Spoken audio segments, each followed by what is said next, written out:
Buenas noches, estimado doctor Andrés Sigüenza. Somos del grupo B del grupo uno. A continuación, el análisis del caso hipotético, el legado de Don Salvador.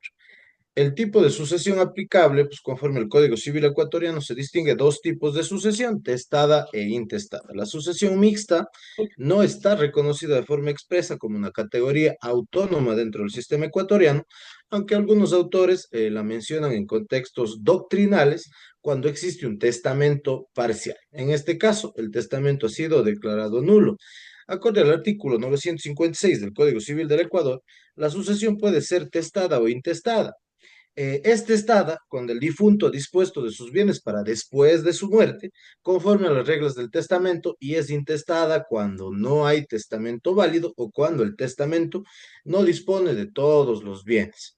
El testamento otorgado por Don Salvador fue declarado nulo por carecer de las formalidades legales, por tanto, conforme al principio de validez del acto jurídico, dicho testamento carece de efectos jurídicos, en consecuencia no existe testamento válido que pueda regir la sucesión. En cuanto a la hermana de don Salvador, alega una sucesión mixta, posiblemente pretendiendo una inclusión en calidad de heredera. Sin embargo, doctrinaria y jurisprudencialmente, se ha sostenido que la sucesión mixta solo es admisible cuando hay testamento válido parcial, lo que no ocurre aquí. De acuerdo a la doctrina de apoyo, pues, según la Rea Holguín, cuando se ha declarado la nulidad total del testamento, la sucesión se considera puramente intestada, como si nunca hubiera otorgado dicho acto. La inexistencia de efectos jurídicos implica que no hay sucesión testada ni mixta. Eh, eh, También Bozano coincide en que el testamento nulo no produce efectos y no puede dar origen a una sucesión mixta. La regla es clara: sin testamento válido hay sucesión intestada. Jurisprudencialmente, según la jurisprudencia ecuatoriana, ha señalado reiteradamente que la nulidad del testamento convierte la sucesión en intestada y excluye toda posibilidad de aplicar disposiciones testamentarias inválidas.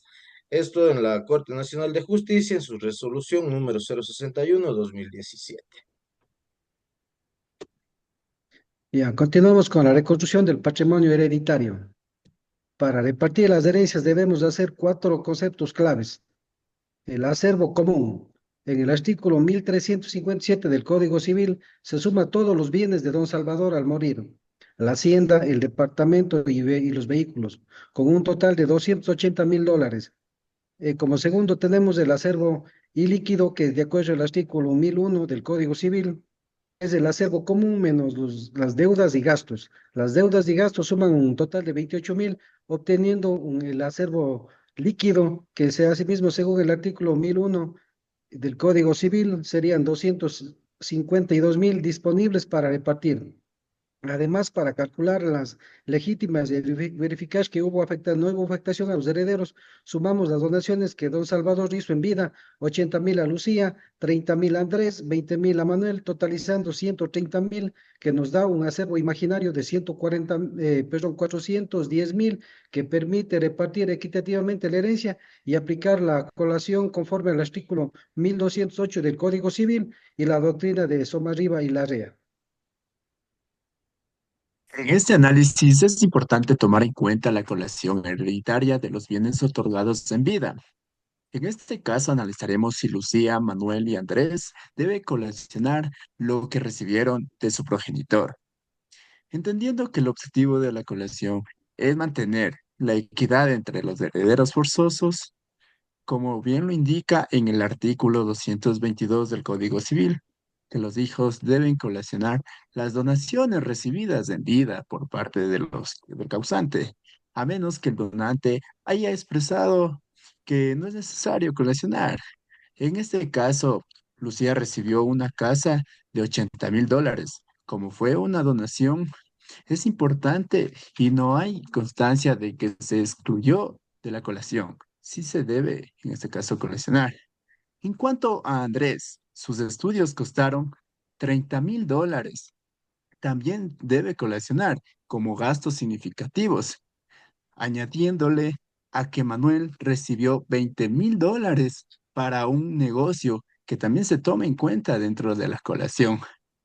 Como bien has dicho, en el contexto de todo este análisis, se procede a coleccionar los bienes otorgados en vida a Lucía, a Andrés y a Manuel para lograr una distribución justa y sobre todo equitativa entre los hermanos.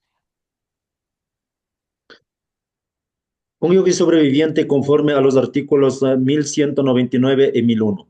Artículo 1199 del Código Civil. Es parte del título de porción conyugal o patrimonial de la sociedad conyugal. Disuelta la sociedad conyugal, se procede a su liquidación la mitad de todos los bienes adquiridos durante el matrimonio, excepto los propios o excluidos legalmente. Esta mitad no forma parte de la herencia del cónyuge fallecido, reclamó la señora Beatriz Rivas porque era su porción conyugal complementaria por derecho propio. Artículo 1001 del Código Civil. En toda sucesión por causa de muerte se deducirá el acervo masa de bienes del difunto que ha dejado, incluyendo el crédito hereditario. 1. Gastos relacionados con el testamento, que puede ser una publicación en la prensa, la última enfermedad del causante, tratamiento del carácter médico y los gastos funerales. Segundo, las deudas hereditarias que obtuvo previo a su deceso. Tercero, el impuesto sucesorio que pagan SRI en los bienes hereditarios. Cuarto, la porción conyugal, que es la mitad de todos los bienes, y el resto es el acervo líquido, que es el valor neto del patrimonio del causante para ser distribuido. Gracias. Gracias del uso de la palabra, mi estimado compañero, mi estimado doctor. Me presento ante ustedes para explicarles de manera clara y concisa mi nombre, Carlos Cachivango, porque la hermana del fallecido don Salvador Ortega no tiene derecho a ser considerada heredera en este proceso sucesorio. Mi explicación se basa directamente en la ley ecuatoriana, específicamente en el Código Civil de nuestro país, que establece un orden preciso para determinar quiénes son herederos legítimos cuando una persona fallece sin dejar un un testamento válido, o como en este caso, cuando un testamento ha sido declarado nulo.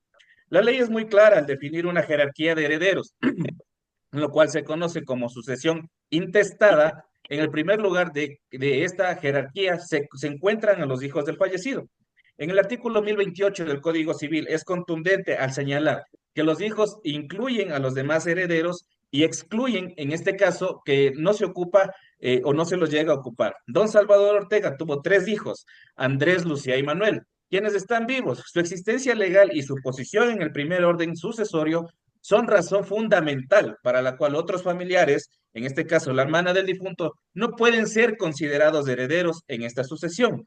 En el artículo 1030 del Código Civil refuerza que en esta idea, al especificar que los hermanos de una persona fallecida solo tienen derecho a heredar circunstancias muy específicas, únicamente si el individuo no dejó hijos, ni padres o abuelos vivos, ni cónyuges en el sobreviviente, ¿no? En el caso de don Salvador, ninguno de estas condiciones se cumple, por lo que él sí tuvo hijos. Es importante comprender que la declaración de la nulidad del testamento de don Salvador no altera la situación de un testamento nulo. Se considera a ojos de la ley como si nunca hubiera existido. Por lo tanto, la sucesión se rige completamente por las reglas de la sucesión intestada, donde, como ya lo explicó mi compañero y lo estamos explicando, los hijos son los herederos prioritarios y excluyen a todos los parientes colaterales como los hermanos. Además, la ley también protege los derechos del cónyuge sobreviviente, en este caso la señora Beatriz Rivas, quien tiene derecho a una porción conyugal del 25% del patrimonio líquido, tal como lo establecen los artículos correspondientes del Código Civil. Asimismo, la ley prevé mecanismos correspondientes del Código Civil, como la colocación, la colocación regulada del artículo 1225 y los siguientes del Código Civil, para asegurar una distribución equitativa de la herencia entre los hijos, tomando en cuenta las donaciones que pudieron haber sido recibidas en vida. En resumen, colegas y estimado doctor, la ley ecuatoriana es clara y inequívoca. El existir hijos vivos, ellos son los herederos exclusivos de una sucesión intestada. La hermana de don Salvador Ortega, por lo tanto, no tiene derecho a heredar. En este caso, los únicos herederos legales son sus hijos, Andrés, Lucía y Manuel, quienes deberán dividir la herencia en partes iguales después de que se liquide la porción conyugal de la señora Rivas se aplique y que se aplique las normas de colación que corresponden. Sin más que manifestar, es menester agradecer por la atención prestada. Sin más que decir, me despido deseándoles el mejor de los éxitos a todos.